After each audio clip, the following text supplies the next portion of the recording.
Los edificios, como las personas, cuentan historias. La influencia de la cultura italiana se mezcló en la arquitectura de Venezuela de mediados del siglo XX. Las fachadas y frontones de aquellos edificios de apartamentos pequeños, en la iglesia de San Pedro y en otros tantos lugares, nos hablan de otras épocas, de mitos y épicas. Las edificaciones, aunque de pocos pisos, eran espaciosas, familiares y para vecinos que harían comunidad. La historia familiar italiana se ve plasmada en las mesas de los hogares a través de la comida, arte y música, haciendo destacar enormemente la influencia que tiene este país europeo en Venezuela. No nací en Venezuela. Nací en un pueblito llamado Montesano, de la provincia de Saler. Mis padres vinieron en 2 tandas. Mi papá del año 47, después de la Segunda Guerra. Él fue oficial del ejército italiano, pero por razones, vamos a llamarla militar política, no se quedó en Italia, sino que pensaba ir a Argentina. Sin embargo, el dinero que tenía en el bolsillo no alcanzaba para Argentina. Se quedó en Trinidad y de Trinidad con una barca, digo yo, un lanchón, llegó a Ciudad Bolívar, donde estaban los familiares de mi mamá.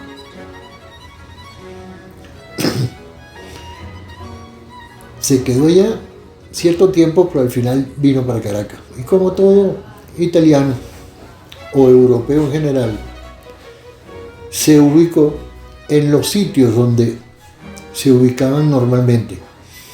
No iba a conseguir italiano en el Country Club, no iba a conseguir italiano en la Florida, pero sí los conseguía en San Agustín, sí los conseguía en San José, sí los conseguía en Santa Mónica. Esos eran los sectores más apropiados para los italianos que llegaban a Caracas por primera vez. El intercambio cultural. Intercambio porque los italianos quisieron compartir y traer y hacer nuestro, como mi parte venezolana, a la iglesia de San Pedro, que no es más ni menos que la réplica en miniatura fiel y exacta de la iglesia de San Pedro en el Vaticano en Roma. Estos italianos o españoles inclusive, cuando llegaban a Caracas, no llegaban a un apartamento, llegaban a unas casas que se llamaban casas de vecindad. Esas casas de vecindad no eran más ni menos de casas con muchas habitaciones y ellos las alquilaban por habitaciones. En una de esas habitaciones permanecimos mi mamá, él y yo, por espacio de 2 años, y esa habitación era la cocina, el recibo, el comedor y el dormitorio.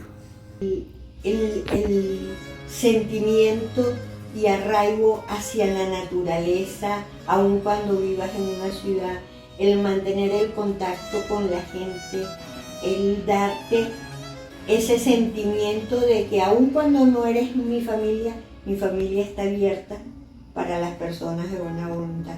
Eso pienso que es el mayor legado que nos han dejado nuestros padres, el nunca olvidar lo que significa Italia, con todos sus pros y sus contras, y mantenerlo para las generaciones que nacimos en Venezuela y que pasarán para las nuevas generaciones.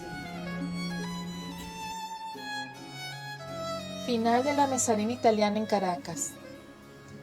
En la historia venezolana son muchos los inmigrantes de otras latitudes que llegaron a establecerse, pero particularmente los italianos han plasmado una huella arquitectónica indeleble que resalta y embellece la atmósfera capitalina en varias parroquias de Caracas, moldeando su personalidad de gran metrópolis. En compensación, Venezuela se convirtió en ese entrepiso para abrazarlos y brindarles una nueva forma de vida que se fusionó con la nuestra, entre nostalgias, chistes y sonrisas. ¡Viva la Italia y Venezuela!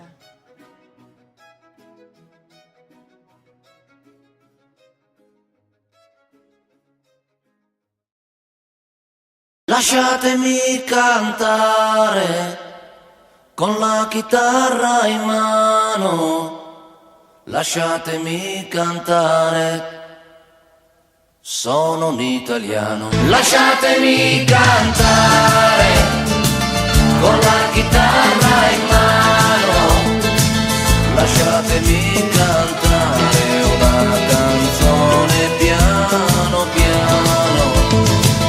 Lasciatemi cantare perché ne sono fiero, sono un italiano vero.